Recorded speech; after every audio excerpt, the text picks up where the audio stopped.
Welcome to YouTube. Today I'd like to talk about my 2016 Dodge Challenger RT Super Track Pack car. Some of the goods, some of the bads. And got 17,000 miles on it.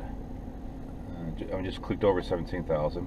And there's tons of reviews out there, so I'm not going to go into all the nitty-gritty details about the U-Connect system, the Super Track Pack stuff, and all the other. There's a ton of videos of that. There's certain things that I want to talk about the car that I don't see that a lot of people talk about. The number one most annoying thing about this car, I never hear from anybody else. This. You might ask me, what am I doing with my seatbelt? Why is it annoying? Well, this little plastic piece always seems to drop behind the hoop on the side of the seat where the belt goes through. So when you try to grab for it, it's always on the other side of it. You figure that they would put some sort of like little button here, like some of the other cars have, so it can't go past a certain point. That's freaking annoying. Just did it just now. Number two, I noticed some imperfections of the car, and I see that across the cars all the time. Driver's side door, the way it lines up with the quarter panel, it just ever so slightly, you can see the gap is not just right on the door and the quarter panel. If you look at the passenger side, you look at the driver's side, you see a difference on there. I'm pretty sure it can be adjusted, but who wants to mess around with it? Now let's see if it'll do it now. No, it's not.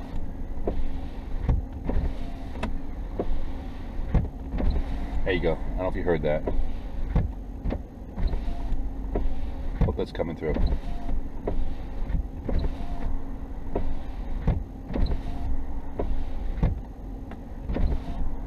There's like a little squirrel that comes out of the window every time you open the window. The passenger side doesn't do it. The driver's side has done it since day one. It's like a little gluk, gluk every time you go up and down. That's annoying. Number three, driver's side speaker rattles inside. I'm sorry, the door panel actually rattles on the, I'm going to take this little piece out right here where the screw goes into. I had to tighten the door panel, but then it seemed to got loose again. It seems to be a problem. It just rattles the door, you know, like, and I guess that's with every car you drive. Every new car I've driven or anything, mass-produced car, you always have squeaks and rattles, so it's not just a Dodge or so.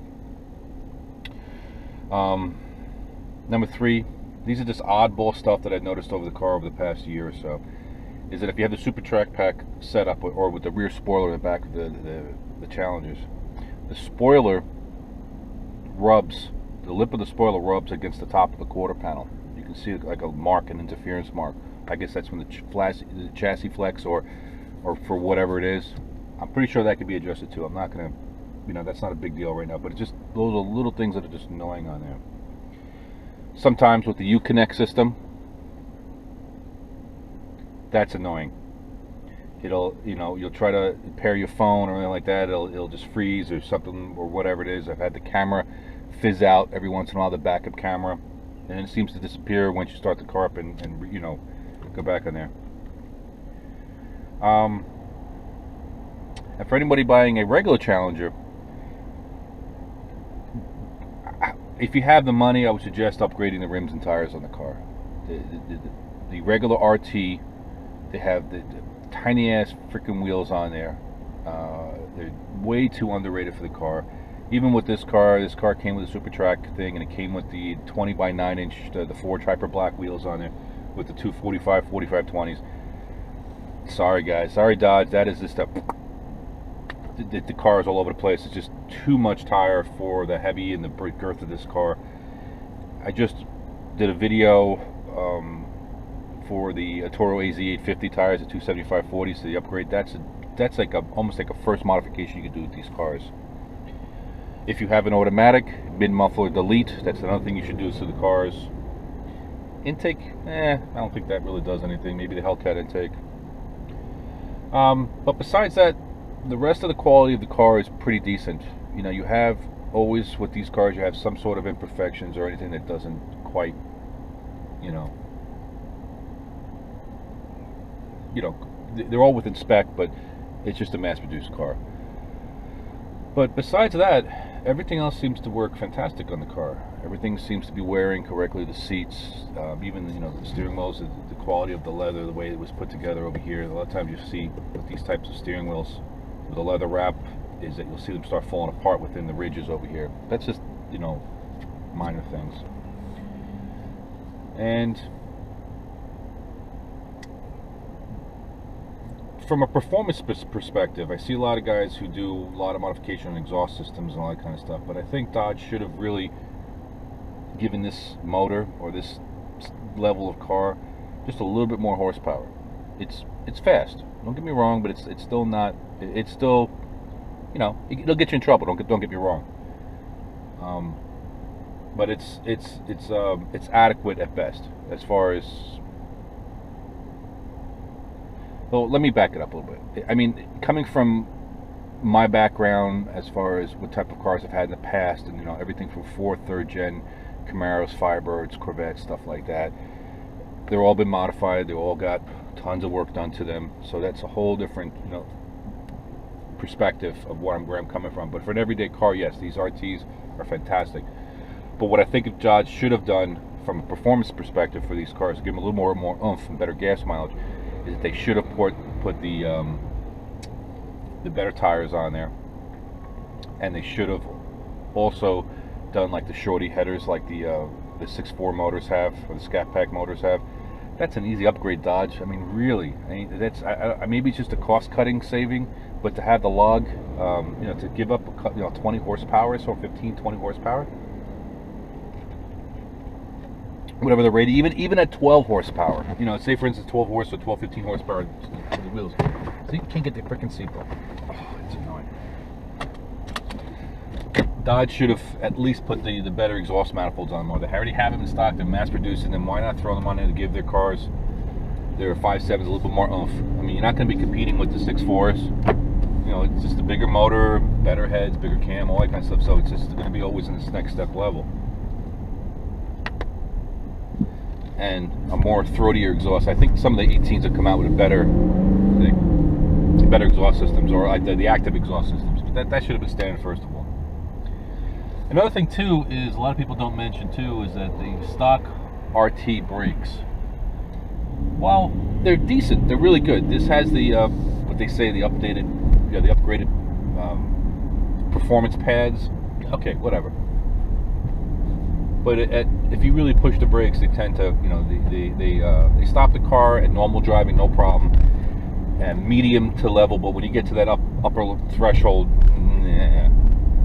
what would have been a better option for these cars is the police package brakes. Not that, I mean, it's just a slightly bigger brake. I'm sorry, slightly bigger rotor and caliper. I mean, all the cop cars use it. Why not put it on the Challengers, at least the RTs or RT Pluses as part of the package? Why stick with the smaller brakes? A lot of people say, oh, well, that's why the car is, a little bit on the cheap side. People can afford it. Yeah, but these are the small things that can add into the cost, as far as give the option at least. So you know what my upgrades are going to be soon. But ride quality is really good, even with the Super Track Pack mode, which is this different suspension and it's lower a little bit. The stock Challengers and Chargers ride phenomenal. As far as, I guess they're based off the E300 older Mercedes chassis and suspension. Somebody can correct me on that. But even with the bigger 275/40s, without the Scat Pack active suspensions, they call the SRT suspension, still car compliant, especially in the Northeast over here where you have potholes and different weather inclinations and everything. I know I'm jumping around, but whatever, this is the way I talk. I'm not going to excuse it. The 8-speed automatic. I was dying to get the 6-speed. I wanted the 6-speed car, I wanted the 6-speed car, I wanted the 6-speed car. And then something told me in the back of me, hey, you're going to be using this car every day. Do you really want to be sitting in traffic and rowing through the gears? And remember, all my cars, all my performance cars are all manual. Except for like the full race drag car. In the past, that was automatic, but that's straight quarter-mile use. But I've always had the manual cars as far as for my performance cars. This is what I prefer. But again, I'll go back, that I really wanted this 6-speed. I really wanted it, and it just happened that they sold the car that I had my heart set on, and kind of pissed off about it, and they talked me into this car. And I was like, the automatic, and then the price was just right. I was like, let me take it for a ride. I took it for a ride, compared it with the stick. I was in love. Not that I would, if this was like people always ask, oh, well, automatic versus stick. Technically, the automatic's faster, guys. I don't know what to tell you, but they're faster. I've raced guys with the sticks, and back to back. So you can't say driver errors like that. For some reason, the automatics are just faster. They shift faster. And the reaction with the launch control, even without the launch control, with two good drivers, competent drivers, because I've seen guys race each other, from automatic to 6-speed on the Challengers, and you always got one goofball that can't row through the gears correctly. But I'm telling the guys that know what they're doing, 9 times out of 10, the automatic beats the stick. Even though that the stick has, a couple more horsepower, I think it is, just because of the loss, the difference in loss of the transmissions. But consistently, automatics are usually faster in the straight line performance for most manufacturers. Well, no, most of the performance manufacturers are consistent. You're talking about like a little Tucson or whatever like that's different versus stick versus automatic. But just the ease of control, the way it's set up, the little buttons, the way they put the sport mode, all that kind of bullshit, to shift it. It's really sporty. Me, I would prefer to have a manual, but I'd use this car. I bought this car specifically to use every day, and be able to put it away in the wintertime and use my truck. But I wanted an everyday car that's comfortable, and this is what I came up with. So if you're deciding against automatic and stick, depending on what you're using it for. If it's for an everyday car, and you still want the performance, but you don't want to be dealing with clutch and moving all the time and stop and go traffic and all that kind of stuff, the cost of the car is about the same, because they charge you $1,000 in gas guzzlers tax versus $9,000, but there's more. It loops up to be the same crap. It just play with numbers. So for me, the automatic, which was fantastic, absolutely fantastic. I've driven the new 10-speed, the GM versions, Camaros and stuff. While very good, almost like a dual clutch setup, the car is constantly roaming through the gears all the time. It's crazy. This one with the 8-speed, and it doesn't row through it as much, and you still have a good spread of gears. And the fuel economy is not bad if you stay out of the throttle. I keep on telling people that have looked at my other videos, if thumbs down it or whatever like that.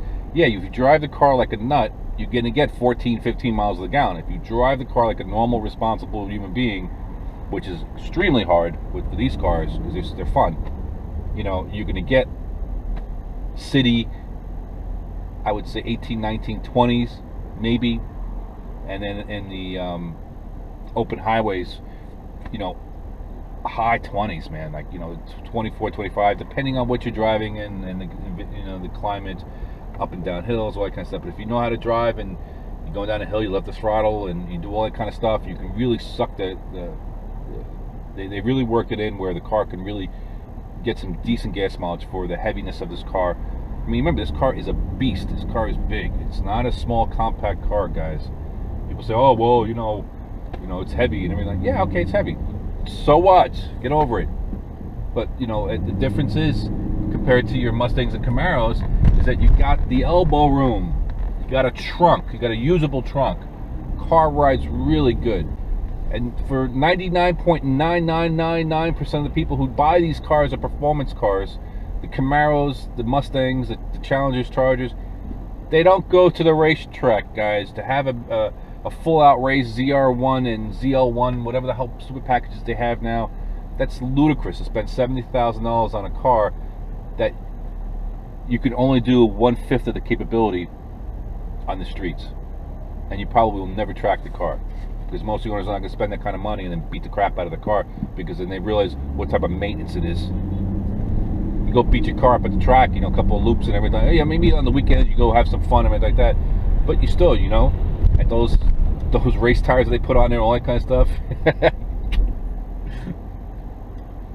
All the extra coolers that come with the blowers got to be checked, all this stuff. I mean, you guys have no idea what you're getting into sometimes about when you go buy these performance cars. And that's another perspective. As far as performance for the Hellcats and all that kind of other stuff, while the Hellcats has some problems with the blower snout bearings, that's not uncommon for that type of supercharger, guys, girls, people from YouTube.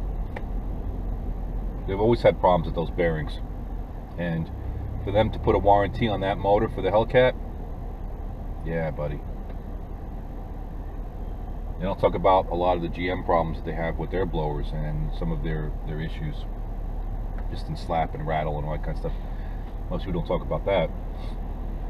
But I wanted to get into also why I bought the RT over the Scat Pack, which in retrospect I probably would have leaned more towards the Scat Pack over towards the RT, but I don't know. As an everyday car, just to and from work and just have, because you remember, if you have another car, another toy or whatever like that, like I do, it's not a big deal. The 5.7 is plenty of power. The only things that I wish it had that the Scat Pack didn't have is the bigger brakes. But then there's a flip side to that too, because the bigger brakes come with more expense. So if you're driving the car every day, you're changing brake pads, you're beating the car up a little bit, you know, the bill goes up. But the main reason why, and a lot of people don't talk about it, is why I bought the RT over, say for instance, the Scat Pack, is insurance cost. You guys don't realize that the difference between the Scat Pack and the RT is a substantial amount of difference. So if you're paying, you know, insurance over, and remember, I got good credit, I got nothing on my driver's license and all that kind of stuff. So when I looked at the difference between the Scat Pack and the RT, yeah, it's a whatever, you know, for what I need the car for, and for the potential that you can also upgrade the car down the line, because it's the same chassis. I mean, the same everything basically, except for the motor is different. Yeah, you know, doesn't negate the cost, long-term cost of the car, plus the fuel consumption. Now down the line, this car will get upgrades. It'll get a cam, it'll get heads, it'll get headers, it'll get all that kind of stuff, but it'll still try to keep it pretty streetable.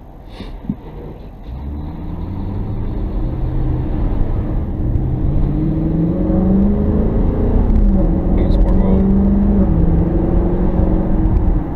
Also too, if you guys are considering getting the Scat Pack versus the from the regular 5.7, is gas. I mean, I'm a little cheap sometimes, don't get me wrong, going on long trips and everything like that or whatever. I'll drop down, you know, to 89 octane, save a few dollars, whatever it is. But drop down to 89, the car's gonna ping. So you gotta remind yourself not to get into the throttle. People say that they run 89 octane on these cars, even the 5.7 motors. I don't know about that, man. You hear it, I don't know if you can hear it through the GoPro. Let's see if we can get it down here.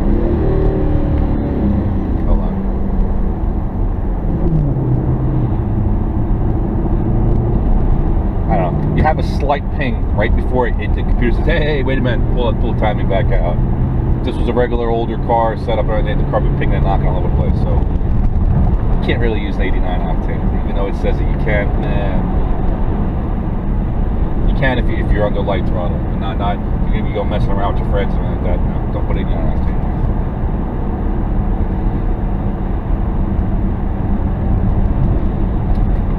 And another reason why I bought the Challenger over the Camaros, Mustangs, and Mustang wasn't even a question, but the Camaro was a question for me. That was a GM guy.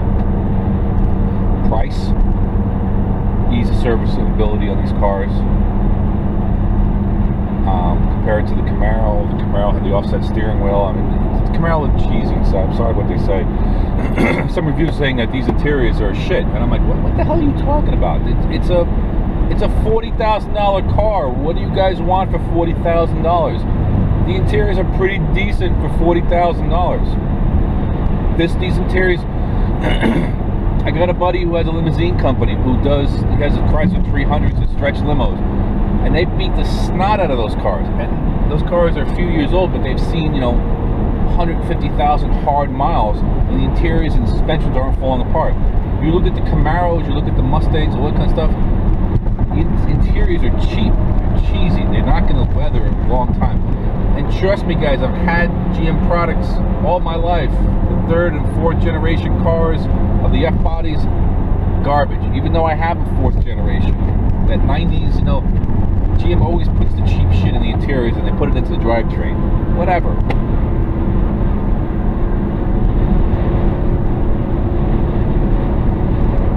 Number one is comfort on these cars. It's really nice. It's not an ultra high performance car. It's not designed to be ultra high performance car. It's supposed to be like a sedan slash it's a two-door GT coupe car. You could make it into something good, but you got the weight to deal with, and that's just you can't get rid of that. That's just the girth of the car. The bigger the car, everything's steel in the car. It's not an aluminum chassis car. Maybe with the next generation cars will do better, but I hope that they don't screw up the theme of the car. Hope they don't do what they did in the 70s and everything. When they went from the the big Challengers, and then they went down to the small, tiny little Chargers that were so nasty. Look that up for you younger guys. They always seem to, manufacturers always seem to screw up things like that.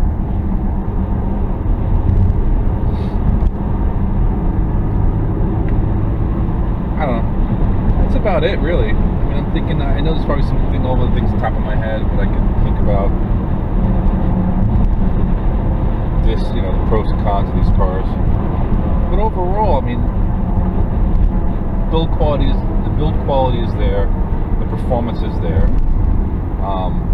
It's in its own league, and I can't stand when they keep on calling this a pony car. This is not a pony car. Pony car is a smaller car, meant for whatever, pony car. This is not a pony car. Even back in the 70s, the Challengers were not pony cars. They were still in their own league, just like they are now. And that's why people fell in love with the Mopar product, because they just were something different. The colors were crazy. The options you could get with the car, with the pistol grips and all that kind of stuff. Dodge has kind of, brought that back, even though they, they can't go full crazy nuts now with the way the government clamps down and stuff and everything. Now, they have to conform within a certain thing, but still, look at the new Jeeps that are coming out now. They went back to the older style grills. They go back to their heritage, which I think manufacturers should go. Some of the early designs of these cars are really nice. They should incorporate into a modern design instead of these little bread boxes that you see floating around. Have a little bit of I don't know. Everybody wants a clean-cut car. They say for aerodynamics, but you're driving around in a 4,000-pound SUV and you're worried about aerodynamics or gas mileage. Sorry, guys. You be driving around a little cute ute or SUV. It's a big box up in the air. There's no way around it. Wind resistance. You want super gas mileage? Go get a smart car, or a Prius, or a Pierce, whatever the fuck you call those cars.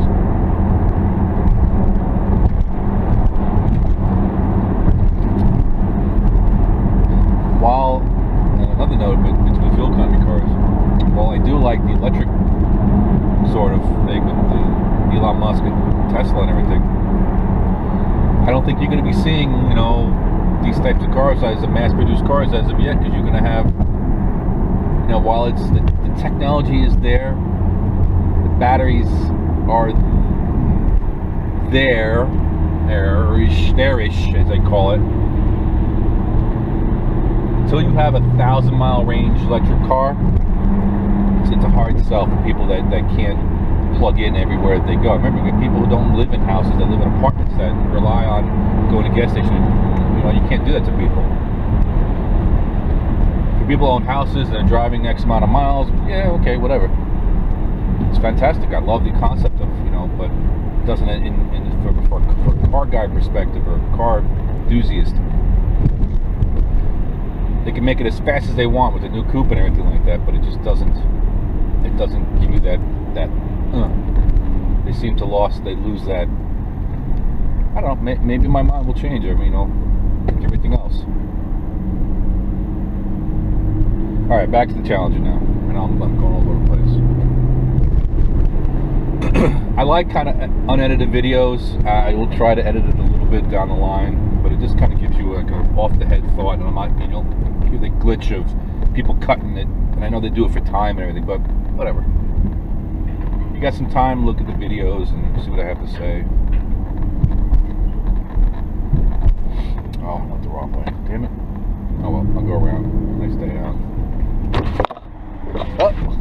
I rolled the window down. Wait a minute. Let's see if we get some nice. Look at that.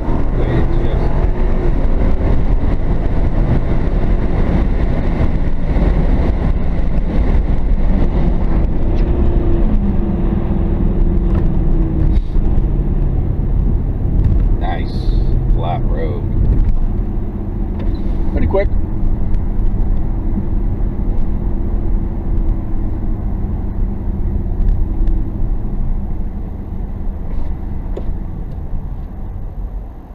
People, let's go. It's a long video, 25-minute video.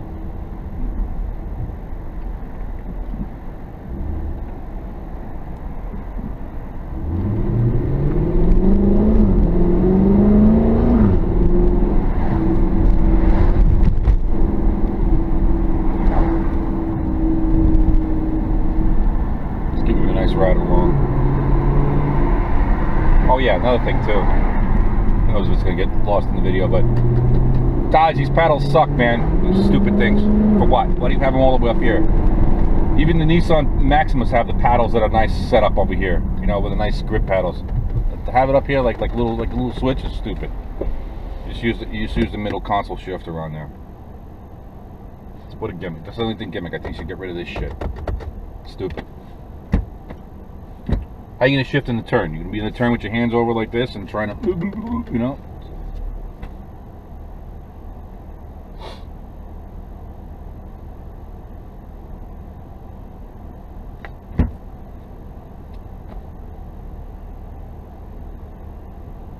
I got to pull into the park and shut these cameras off because I can't reach them. The car is so long. I mean, so wide, excuse me.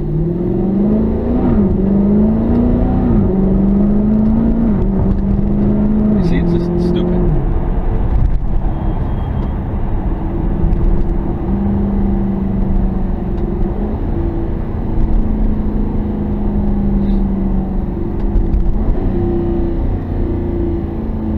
For a torque converted transmission, this thing is pretty damn good. And you kind of want a torque converted transmission, to tell you the truth. I said it twice, tell you the truth. Because while dual clutch transmissions are really nice, let's see how, I mean, in the whole concept of dual clutch, and most people don't understand what a dual clutch transmission is versus a torque converted transmission. A dual clutch transmission is essentially a manual transmission that acts like an automatic. And what I mean by that, it's computer controlled manual transmission. But they have to be able to disengage and engage the transmission like a clutch instead of having the pedal. I don't know if you can see that down there. So they do it electronically. Oh, this place is closed. Back to the car wash. Oh yeah, it's open. Let's go behind here and turn around and finish up the thoughts here. So, while in theory it's really pretty good, but they've had a lot of problems. I've had a lot of problems with them, and people don't realize that after 100,000 miles or so, you gotta replace the clutch. That's an expense. That's a large expense. Transmission might be good, but you got to replace the thing. Where a automatic transmission, if you take care of it, can last the gamut of time. That's a big, you know, whatever. It could last 200,000 miles, or it can last 100,000 or 50. It depends on how you take care of things. Everything all depends on how you take care of things, guys.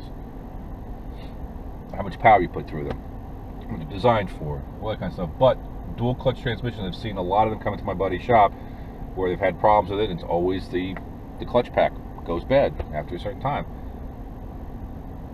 So for having a torque converted setup on these cars is fantastic, because not only do you get rid of like some of the maintenance cost issues over a long period of time, for what it is, it's much better. You GTR guys and all the other stuff can say, oh well, my dual clutch is the best, it shifts 0.mm, blah blah blah. Okay, yeah, okay, 0.mm. Okay, what's that good for? You know what I mean? For what? Just on the track, or for whatever, or just for bragging rights? These ZF transmissions, which are really Mercedes transmissions, and they've been around for everything. They've been around in all the cars, from the Aston Martins to the Rolls Royces to everything, Benzes. They are like a turbo 400 type of transmission for the GM guys. They are bulletproof. They are extremely simple to work on if you have to take them apart and put them back together, the way the planetary gears are set up and all that kind of stuff. Very awesomely designed transmission. Awesomely, is that a word? In the past, I've had some issues with the 5 speeds and all that stuff with the packs as far as the electronics and all that kind of stuff. Yeah, anything else has problems. Nothing's perfect in the world of automotive stuff. But to wrap up the video, overall, the Dodge package, for anybody who's interested in this, is hands down probably one of the better options to look at it for a GT performance car. If you want that nice retro look and everything like that, you got all of the amenities if you get the Uconnect system on it, because some of them don't have that option. Everything's here. This car's been flawless, no problems with it. I have had one major problem with the car, and it had nothing to do with Dodge, and that was, look at my oil filter video, oil filter that I used on this car. And oh, the dreaded Hemi tick. I keep on jumping around. I'm sorry guys, I bring you into this at the last minute. Yeah, this motor has that dreaded Hemi tick. All of them do. My buddy's truck does, my other buddy's Charger does.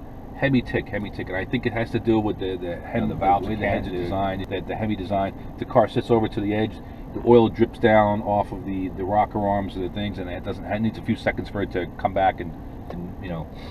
But these motors do have, they're a little noisy, especially with how quiet the cars are. You'll hear the mechanical noises of the valve train on these motors, and I think that's just in the design. Even the earlier Hemis, going back in history, always had problems with the top of the engine oiling issues, and they always modified the heads or something like that to get more oil up there for your high G-force applications and all that kind of stuff, drag racing applications. Because you got to remember, the original design of the Heavies were not designed for race cars. People took those motors out of the big sedans because they wanted to, you know, and put them into race cars, and they made them for that. But the original design of the Hemi was for the big Chrysler cars, to push them around. Like Cadillac had their own big 500 cubic inch motors and stuff like that people put into drag cars or race cars back in the day when they didn't have all the stuff you have now. You could just go to your phone and then pick parts off and then they're sent to you, no problem. But overall, 2 thumbs up Dodge. I'll definitely buy again. I like to pick up trucks. We'll get into that in another video, versus the Chevy, Ford. But I'm waiting to see what happens in 2020 or something. Hope they don't screw up the platform that much, or hope they improve on a lot of stuff, but still keep the essence of the GT coupe car. I don't know. Dodge might go full out race, go compete against the Camaros, or they might go the opposite direction and come up with some crazy twin turbo shit, or who the hell knows? Because you know, down the line, the V8s are not going to last, or this high level of performance cannot last. I can't see it lasting before the government comes in and says, hey, 680 horsepower, whoa, what the hell, reel your ass back in, you know? Or they might go with the direct injection on the Hemi motors that might improve gas mileage or performance. Who knows what they got in the works next? If they can come out with a Demon, you know, and they have that SRT thought of trans brakes and all that kind of stuff. I mean, you guys, you know, before the Demon came out, people have been using trans brakes for forever on race cars. That was a normal thing for a trans brake, but to have it in the production car, you know, and use the cooling, the air conditioning cooling for the intercooler, that's not a new trick, guys, either. Okay. They've been using that in aircrafts. They've been using, other high-performance guys have been using the AC compressor to cool down, and the sprayers and all that kind of stuff to cool down the intercoolers forever. But they bring in some of their hot. You could tell some of the guys in the SRT division were definitely street racers back in the day, because just the way they're setting up their cars and everything. But hope you liked the video. My thoughts.